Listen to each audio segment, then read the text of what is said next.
Hello everyone, welcome back to my channel, and here is yet another topic which is very important from the point of view of your exam.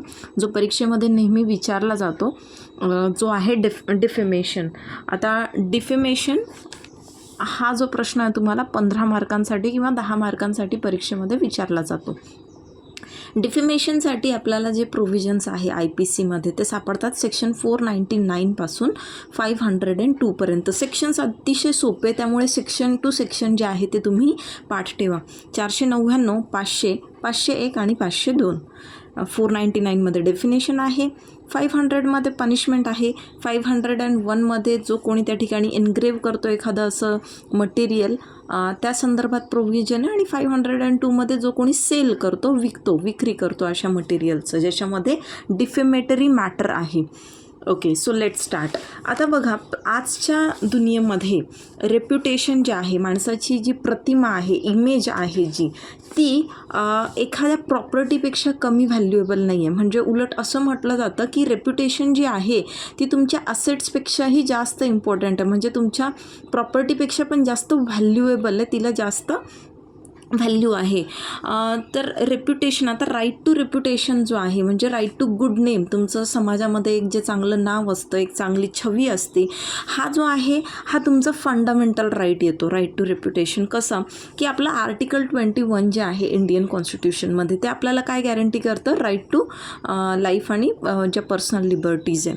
आता right to life म्हणजे मग पशुप्रमाणे जगणं का, तर नाही, पशुप्रमाणे नाही, तर एक सन्मानपूर्ण आयुष्य, एक dignified life, a life with dignity, याचा आपल्याला अधिकार आहे की तुम्ही तुमचं आयुष्य जे आहे त्या ठिकाणी मानाने, सन्मानाने जगू शकतात. मग आता जर तुमचं हे जे नाव आहे जर कोणी खराब करत असेल, कोणी बदनाम करत असेल, आणि तेही हेतुपूर्वक, आणि त्यात काही एक तथ्य नसताना, तर त्या ठिकाणी डिफेमेशनचा चार्ज जो आहे तुम्ही त्या व्यक्तीच्या अगेन्स्ट दाखल करू शकता. तर डिफेमेशन खरं तर हा सिव्हिल आणि क्रिमिनल ह्या दोन्ही प्रकारामध्ये येतो. कारण टॉर्टमध्ये जर आपण बघितलं, टॉर्टमध्ये सुद्धा डिफेमेशनसाठी तिथे प्रोव्हिजन्स आहे. टॉर्टच्या अंतर्गतसुद्धा तुम्ही डिफेमेशन फाईल करू शकता, तेव्हा ते सिव्हिल त्या ठिकाणी रेमेडी तुम्हाला अवेलेबल होते. आणि क्रिमिनल म्हटलं तर मग इथे IPCच्या अंतर्गत जे सेक्शन 499 आहे इथून तर 502 पर्यंत ह्या सेक्शन्सच्या अंतर्गत तुम्ही क्रिमिनल मॅटरसुद्धा ते फाईल करू शकतात. आता डिफेमेशन म्हणजे नेमकं काय? डिफेमेशन म्हणजे मानहानी, डिफेमेशन म्हणजे बदनामी. पण कशी की जेव्हा तुम्ही तसे नाही आहात आणि तरीसुद्धा तुम्हाला तसं दाखवलं जातं आहे, म्हणजे तुमची प्रतिमा त्या पद्धतीची नसतानासुद्धा ती मलिन करण्यात येते, तेव्हा डिफेमेशन जे आहे ते होत असतं. आता मग याची एक्झॅक्टली डिफेमेशनची डेफिनेशन जी आहे ती काय सांगितलेली आहे, तर सेक्शन 499च्या अंतर्गत काय सांगितलं आहे की जो कोणी मनुष्य, जो कोणी पर्सन त्या ठिकाणी by word spoken or intended to be read, म्हणजे काय, एकतर बोलून, वर्ड स्पोकन म्हणजे काय की तुम्ही बोलताय त्या ठिकाणी, किंवा ते एखादी व्यक्ती वाचू शकते, किंवा अशा साईन्स किंवा व्हिजिबल रिप्रेझेंटेशन्स करते किंवा पब्लिश करते, असं कुठलंही इम्प्युटेशन कुठल्या उद्दिष्टाने, इंटेंडिंग टू हार्म. काय इंटेंडिंग टू हार्म, काय त्या व्यक्तीचं रेप्युटेशन. म्हणजे एखादी व्यक्ती जेव्हा दुसऱ्या व्यक्तीबद्दल अशा काही शब्दांचा वापर करते, किंवा अशा काही शब्दांचं लिखित स्वरूपामध्ये किंवा चिन्ह स्वरूपामध्ये, चित्र स्वरूपामध्ये असं काही पब्लिश करते, असं कुठलंही इम्प्युटेशन की ज्याच्याने त्या व्यक्तीला हार्म होतो, म्हणजे त्याच्या रेप्युटेशनला त्या ठिकाणी हार्म होतो, इंजुरी होते, तेव्हा आपण म्हणतो की त्या ठिकाणी डिफेमेशन जे आहे ते झालेलं आहे. तर याच्याकरता बघा, आपल्या बेअर ॲक्टमध्ये कशी डेफिनेशन दिली आहे, whoever by words either spoken or intended to be read, म्हणजे मौखिक स्वरूपात किंवा लिखित स्वरूपात, ऑर बाय सायन्स, त्या ठिकाणी जेस्चर्स, हातवारे वगैरे करून, किंवा बाय व्हिजिबल रिप्रेझेंटेशन्स, म्हणजे ते व्यंगचित्र वगैरे काढले जातात बघा पेपरमध्ये, ते कार्टून स्वरूपामध्ये, ते सुद्धा याच्यात येतं ना. makes or publishes any imputation concerning any person intending to harm, आणि त्याचं उद्दिष्ट आहे त्याला हार्म करण्याचा, आणि त्याला माहीत असतो or knowing or having reason to believe that such imputation will harm the reputation of such person, किंवा त्याला माहीत असतं की माझ्या ह्या इम्प्युटेशनमुळे मी हे जे काही लिहितो आहे, मी जे काही बोलतो आहे, मी जे काही खाणाखुणा करतो आहे, किंवा मी जे काही त्या ठिकाणी एखादं व्हिजिबल रिप्रेझेंटेशनमध्ये म्हणजे चित्राच्या स्वरूपात वगैरे जे काही तिथे चित्र काढलं आहे त्याच्याने त्या व्यक्तीचं, ज्या व्यक्तीबद्दल त्या ठिकाणी लिहिलं आहे, बोललं आहे, जे काही केलं आहे त्याच्या रेप्युटेशनला हार्म होऊ शकतो. तर तेव्हा आपण म्हणतो की अशा व्यक्तीने काय केलेलं आहे, त्या व्यक्तीला डिफेम केलेलं आहे. मग आता डिफेमेशन जे आहे, डिफेमेशन हे एखाद्या डेड पर्सनचं होऊ शकतं का? तर येस, एखादी व्यक्ती जी हयात नाही आहे तिचंसुद्धा डिफेमेशन होऊ शकतं. जर एखाद्या व्यक्तीबद्दल असं काही लिहिलेलं आहे किंवा बोललेलं आहे किंवा छापून काढलेलं आहे किंवा काही चित्रस्वरूपात त्या ठिकाणी पब्लिश केलेलं आहे की जर ती व्यक्ती जिवंत असताना ते केलं असतं तर त्या व्यक्तीचं डिफेमेशन झालं असतं, तर ती व्यक्ती मृत्यू पावल्यानंतर सुद्धा तिच्या बाबतीत जर असं काही लिहिलं, बोललं गेलं, छापलं गेलं तर ते सुद्धा डिफेमेशन च्या कॅटेगरीमध्ये इन्क्लूड केलं जातं. का तिथे ॲक्च्युली त्या पर्सनचं तिथे डिफेमेशन नसतं होत, तर त्याची जी फॅमिली असते ना, त्या फॅमिलीच्या म्हणजे तो पर्सन तर डेड आहे आता, पण त्या पर्सनचे जे लिव्हिंग रिलेटिव्ज आहे, त्याची जी फॅमिली आहे, त्याचे फॅमिली मेंबर्स आहे, त्यांना ते हर्ट करण्याच्या उद्दिष्टाने लिहिलेलं, छापलेलं किंवा बोललेलं असतं, आणि त्यामुळे तिथेसुद्धा डिफेमेशनची केस जी आहे ती फाईल होऊ शकते. मग डिफेमेशन जे आहे हे फक्त व्यक्ती संदर्भात होऊ शकतं का? आता इथे जर डेथ झालेली असेल तरी डिफेमेशन जे आहे ते होऊ शकतं. तर इथे फक्त व्यक्ती नाही, तर इथे एखादी कंपनी असेल तर कंपनीचं सुद्धा डिफेमेशन होऊ शकतं. म्हणजे एखाद्या कंपनीबाबत खोटं नाटं काहीतरी छापून काढलं, खोटं नाटं काहीतरी त्या ठिकाणी पसरवलं गेलं, काही अफवा त्या ठिकाणी पसरवल्या गेला, त्याच्यामुळे त्या कंपनीचं काय आहे, नुकसान होत असतं, तिची इमेज खराब होत असते. रेप्युटेशन खराब झालं म्हणजे मग इन्व्हेस्टर्सवर त्याचा असर होतो, आणि त्यामुळे कंपनीसुद्धा डिफेमेशनचा चार्ज जो आहे तो फाईल करू शकते. नाव पनिशमेंट. आता डिफेमेशनसाठी पनिशमेंट कुठे दिलेली आहे, तर सेक्शन 500 जे आहे ना ते आपल्याला पनिशमेंट सांगतं. तर पनिशमेंट जे आहे ते कुठे दिलेली आहे, सेक्शन 500मध्ये. आणि किती पनिशमेंट सांगितलेली आहे बरं, तर इथे 2 वर्षांपर्यंत इम्प्रिझनमेंट किंवा फाईन किंवा दोन्ही पण. ठीक आहे, एकतर 2 वर्षांपर्यंत अप टू आहे, म्हणजे 2 वर्षापेक्षा कमी पण असू शकते तिथे, किंवा फाईन किंवा दोन्हीसुद्धा. नुसतं फाईन घेऊन पण सोडलं जाऊ शकतं, किंवा फक्त इम्प्रिझनमेंट होऊ शकते, किंवा दोन्हीसुद्धा इथे इम्पोज केलं जातं. आता याच्यासाठी करंट अगदी आपण उदाहरण बघितलं तर राहुल गांधी यांचं उदाहरण आहे. त्यांना 2 वर्षाची सजा जी आहे ती शिक्षा जी आहे सुनावण्यात आलेली आहे. हालाकी त्याच्यापेक्षा कमीसुद्धा होऊ शकते, किंवा फक्त फाईनसुद्धा घेतला जाऊ शकतो. So you can write in your answer the current example of Rahul Gandhi. ही जी केस आहे ती तुम्ही लिहू शकता, की जे खूप मागे जे काही त्यांनी बोललं गेलं होतं, जे नीरव मोदी वगैरे यांच्याबाबत, आणि ते डिफेमेटरी त्याला करार देऊन तिथे त्यांना अशी जी शिक्षा आहे ती ह्या सेक्शनच्या अंतर्गत सुनावण्यात आलेली आहे. नाव सेक्शन 501 काय सांगतो, सेक्शन 501 काय आपल्याला म्हणतो की कुठला पण पर्सन जेव्हा कुठलंही असं मॅटर प्रिंट करतो किंवा एनग्रेव्ह करतो, प्रिंट करतो म्हणजे छापून काढतो, एनग्रेव्ह म्हणजे कोरून काढतो, ओके, कोरणं कुठल्याही स्वरूपात. बघा बऱ्याचशा ठिकाणी शिलालेख वगैरे असतात, किंवा आपण आधी भांडी वगैरे घ्यायचो, त्या भांड्यांवरती नाव जे आहे त्या मशीनने असं कोरलं जायचं, तर त्याला एनग्रेविंग असं म्हणतात.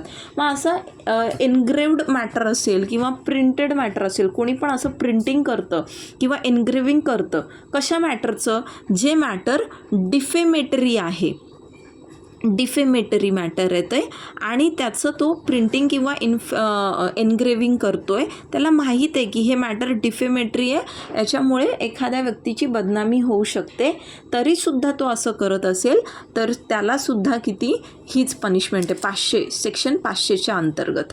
ओके, देन सेक्शन 502, आता इकडे जो प्रिंटिंग करतो, एनग्रेविंग करतो डिफेमेटरी मॅटर, त्याला शिक्षा होते. इकडे जो अशा मॅटरचं सेल करतोय, सेल कसला की sale of printed or engraved substance, ज्याच्यामध्ये काय आहे डिफेमेटरी मॅटर इन्क्लूड केला आहे, तर त्यालासुद्धा हीच शिक्षा आहे. म्हणजे शिक्षा हीच आहे. ते सेलिंग असो, प्रिंटिंग, एनग्रेविंग असो, दोन्हीसाठी शिक्षा हीच आहे. पण मग याला जे आहे काही अपवादसुद्धा आहे, एक्सेप्शन आहे. आणि हे जे एक्सेप्शन्स आहेत ना, एक्सेप्शन्स आपल्याला दिलेले आहेत सेक्शन 499च्या अंतर्गत. इथे खरं तर 10 एक्सेप्शन्स आहेत टोटल. आता इन शॉर्ट आपण समजायचं म्हटलं तर डिफेमेशन काय, डिफेमेशन म्हणजे जेव्हा तुम्ही फॉल्स ॲलिगेशन लावतात दुसऱ्यावर आणि त्याच्यामुळे त्याचं रेप्युटेशन जे आहे ते हॅम्पर होतं, त्याला डॅमेज होतो आणि ते त्याचं जे आहे लाईफ, त्याचा बिझनेस, त्याचं लाईफ, त्याचं जे काही असेल एक जॉब वगैरे की सोसायटीमध्ये त्याची इमेज, त्याच्याने ती अफेक्ट होत असते. So that is defamation. Defamation 2 प्रकारचं असतं. त्या एक आहे लिबल, दुसरं आहे स्लँडर. लिबल म्हणजे काय, लिखित स्वरूपामध्ये, words are written over here, म्हणजे एखादी फेसबुकची पोस्ट झाली किंवा एखादा न्यूजपेपरमध्ये छापून आलेलं एखादा आर्टिकल असेल. दुसरं आहे स्लँडर. स्लँडर म्हणजे मौखिक स्वरूपात, की बोलून त्या ठिकाणी तुम्ही करताय, की एखाद्याला तुम्ही अब्यूज करताय, बोललं गेलं आहे, की जे राहुल गांधींच्या बाबतीत झालं की ते त्या ठिकाणी पार्लमेंटमध्ये त्यांनी बोलले होते, ते त्यांनी तो मुद्दा मांडला होता जो मोदी संदर्भातचा. दुसरा आहे म्हणजे हेच याच्यातलाच प्रकार की शिवीगाळ वगैरे करताय, म्हणजे मौखिक स्वरूपात जे काही तुम्ही अब्यूज करताय वगैरे, दॅट इज स्लँडर. आता इथे एक इलस्ट्रेशन बघा. A draws a picture of Z. A काय करतो, झेडचं चित्र काढतो. त्या चित्रात काय काढतो की झेड जो आहे he is running away with बीज वॉच. बीचं घड्याळ जे आहे चोरीला गेलं आहे. बी विचारतो अरे माझं घड्याळ कोणी चोरलं, तर तेव्हा ए काय करतो, ए ना झेडचं चित्र काढतो की ज्याच्यामध्ये झेड जो आहे बीचं वॉच जे आहे ते वॉच घेऊन पळून चालला आहे. मग आता ह्या चित्राद्वारे तो काय करतोय, he is intending it to be believed that Z stole B's watch.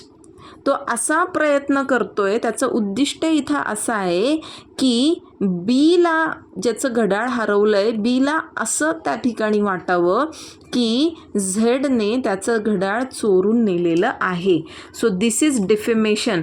हे अशा प्रकारचं चित्र काढणं जे आहे it will fall under the category of defamation unless and until ते एका एक्सेप्शनमध्ये येईल, जे 10 एक्सेप्शन आहे जे आपण बघणार आहोत. आता एक्सेप्शन काय की जर ते सत्य असेल, ओके, जर खरंच झेडने त्या ठिकाणी घड्याळ चोरलेलं असेल बीचं, तर मग ते डिफेमेशन होणार नाही. पण झेडने बीचं घड्याळ चोरलेलं नाही तरी ए त्याचं असं चित्र काढतोय, तर ते डिफेमेशनच्या कॅटेगरीमध्ये काउंट केलं जातं. आता इथे काही एक्सेप्शन्स आहेत. एक्सेप्शन्स जे आहे आपण बेअर ॲक्टमधूनच बघूयात. एक्सेप्शन नंबर 1 काय आहे की imputation of truth which public good requires to be made or published. आता तुम्ही इथे सरळ असं लिहू शकता की ट्रूथ फॉर पब्लिक गुड, की असं जे काही मॅटर त्या ठिकाणी बोललं आहे किंवा छापलं आहे ते कसं आहे, खरं आहे, दॅट इज ट्रू. तर तेव्हा ते डिफेमेशनच्या कॅटेगरीत येणार नाही. Public conduct of public servants, जे पब्लिक सर्वंट्स असतात ते त्यांची ड्युटी परफॉर्म करत असताना कशा पद्धतीने वागताय, जर त्यांची चुकीची वागणूक असेल, म्हणजे सपोज एखादा पोलीस ऑफिसर आहे, तो ऑन ड्युटी समजा दारू पिऊन जर कुठेतरी हाणामारा करतोय, तर डेफिनेटली मग तुम्ही त्याच्याबद्दल जे काही लिहिलेलं आहे, जे काही छापलेलं असेल, जे काही बोललेलं असेल, जे काही कमेंट्स करणार, ते डिफेमेशनच्या कॅटेगरीत येणार नाही, कारण की तो ऑन ड्युटी असताना त्याने तसं कृत्य केलेलं आहे.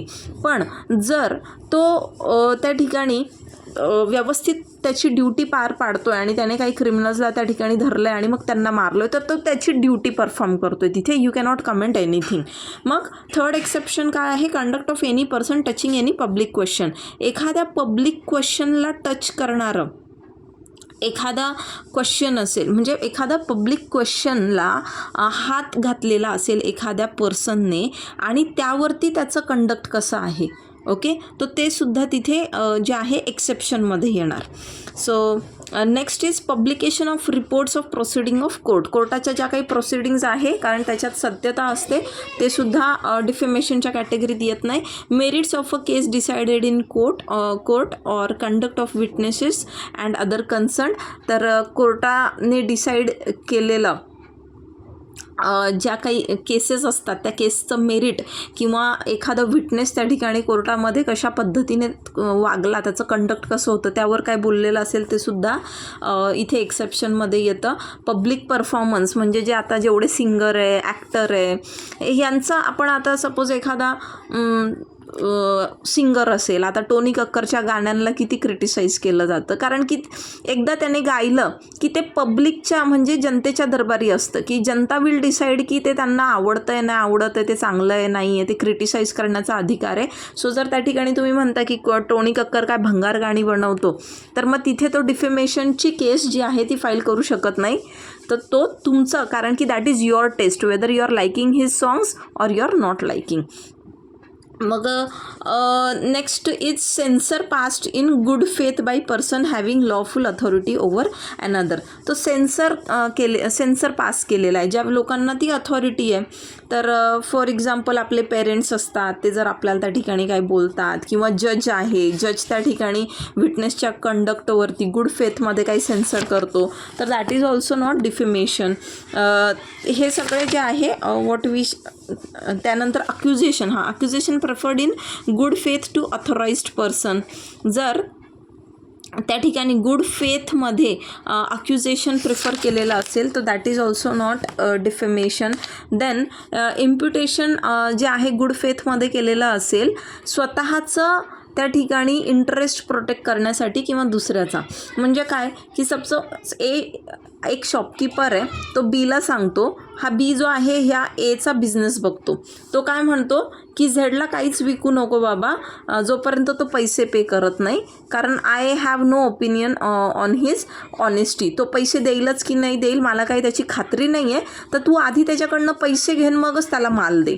तर मग इथे काय, त्याने स्वतःच्या इंटरेस्टमध्ये, म्हणजे त्याचा बिझनेस आहे, हा शॉपकीपर आहे आणि याचं दुकान हा बी सांभाळतो, मग त्याचं त्या ठिकाणी उधारीमध्ये कोणी सामान नेऊ नये म्हणून मग तो सांगतोय की बाबा झेड जोपर्यंत पैसे देत नाही तोपर्यंत त्याला काही देऊ नकोस.